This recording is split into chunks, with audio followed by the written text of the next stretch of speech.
Back to all of you. हमारा next topic जो है वो होने वाला है टिश्यू। इससे पहले हमने डिस्कस किया था सेल के बारे में और हमें ये जाना था कि जो सेल उसकी डिस्कवरी किसके द्वारा हुई थी, सेल की जो स्टडी है उसको क्या बोलते हैं, और साथ ही साथ हमने सेल के कुछ ऑर्गन्स के पार्ट्स देखे थे। जो सेल के जो ऑर्गन्स होते हैं उनके जो फंक्शंस होते हैं, देखिए हर सेल का ऑर्गन था और अपन ने क्या किया तो हर एक ऑर्गन के बारे में अलग अलग तरीके से पढ़ा था क्योंकि उनके फंक्शन क्या थे, डिफरेंट थे। अब उसके बाद हमारा सेकंड टॉपिक जो होता है उसका नाम है टिश्यू। अब जो टिश्यू है यहाँ पर सेम सेल का कॉन्सेप्ट ही टिश्यू में यूज होता है। अब वो कॉन्सेप्ट क्या है आपको ये समझना पड़ेगा। जैसे हमारी सेल्स थी, उनके हर एक ऑर्गन का अपना ही एक अलग फंक्शन हुआ करता था, उसी टाइप से हमारे जो टिश्यू हैं उसके जितने भी जो पार्ट्स हैं उन सब का क्या है, अपना ही एक अलग फंक्शन है। तो बेसिकली मैं आपको स्टार्टिंग में बताना चाहता हूँ कि जो टिश्यू होता है वो टिश्यू होता क्या है। अब ये तो हमें पता है कि टिश्यू है, हमारे शरीर में है, अब होगा कहीं ना कहीं तो होगा, लेकिन टिश्यू होता क्या है। तो टिश्यू जो होता है ये क्या होता है, ग्रुप ऑफ सेल होता है। जैसे कि सेम टाइप की जो सेल्स होती हैं उनकी जो ग्रुप होता है उसको ही नॉर्मली बोला जाता है क्या, टिश्यू बोला जाता है। और टिश्यू क्या होता है, ये दो काइंड होती हैं, एक हमारे सेल और हमारे ऑर्गन्स के बीच का एक ये लेयर टाइप की होती है जो क्या करती है, हमारे ऑर्गन्स को प्रोटेक्ट करके रखती है। और इसमें कुछ टाइप्स हैं। तो सबसे पहले हम देखेंगे कि जो टिश्यू है उसकी जो स्टडी है वो क्या होती है। जैसे सेल की स्टडी साइटोलॉजी हुआ करती है, उसी टाइप से सेल जो हमारा टिश्यू है उसको क्या बोलते हैं, हम हिस्टोलॉजी के अंतर्गत इसको पढ़ते हैं। और उसी के बाद यदि हम ब्लड के बारे में बात करें तो हेपेटोलॉजी इसको बोला जाता है, इसकी स्टडी को। अब टिश्यू की बात कर रहे हैं तो फिलहाल हिस्टोलॉजी तक ही ठीक रहेगा। और हिस्टोलॉजी है, यहाँ पर एक नाम दिख रहा होगा आपका, जेवियर विचार्ड। अब ये कौन है भाई, जेवियर विचार्ड एक ऐसे बायोलॉजिस्ट है जिन्होंने डिस्कवरी की थी आपके टिश्यू की, और टिश्यू की इन्होंने जो डिस्कवरी की थी, इसी तरह इसको जो स्टडी है उसको हिस्टोलॉजी बोला जाता है। और टिश्यू की डिस्कवरी हुई कब थी, तो इन द ईयर 1801।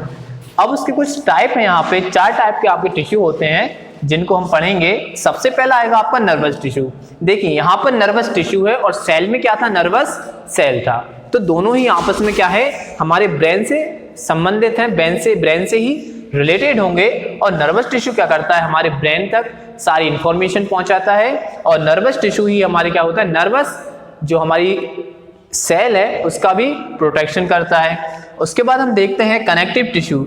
अब कनेक्टिव टिश्यू क्या होता है, कनेक्टिव टिश्यू वो है जो हमारे शरीर को क्या करता है, हमारे सभी पार्ट्स को क्या करता है, जोड़ के रखता है, हर एक सेल को जोड़ के रखता है। और नर्वस टिश्यू क्या करती है, हमारी सेल को कभी भी गलत पल्स जनरेट करने की परमिशन नहीं देती है। ये खास तौर पर निगरानी काम करती है, देखरेख करती है हर एक चीज का कि आपके जो बॉडी की जितनी सेल्स हैं वो प्रॉपरली वर्क कर पा रही हैं या नहीं कर पा रही हैं। उसके बाद हमारे कनेक्टिव टिश्यू की बात आती है।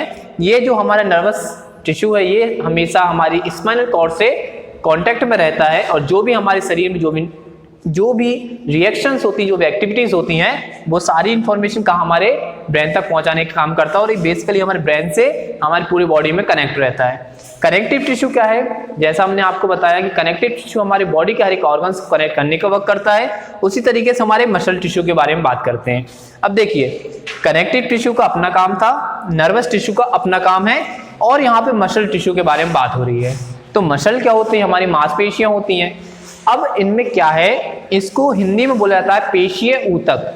अब पेशीय ऊतक यानी कि मसल टिश्यू क्या होता है, इसका वर्क होता है जैसे हमारे हाथ है, हमारा पैर है। अब ये इसका मेन वर्क एक ही होता है, ये हमारी बॉडी को क्या करता है, मोमेंटम देते रहता है कि हमारे बॉडी जो है वो अच्छे से फंक्शन कर सके, हम अच्छे से चल फिर सकें। तो जो हमारे हाथ और जो पैर के जो मसल्स हैं वहाँ हमारा मस्कुलर टिश्यू क्या करता है, बहुत ज़्यादा उनको एनर्जी प्रोवाइड करने की कोशिश करता है ताकि हमारा जो वर्क है वो चलता रहे।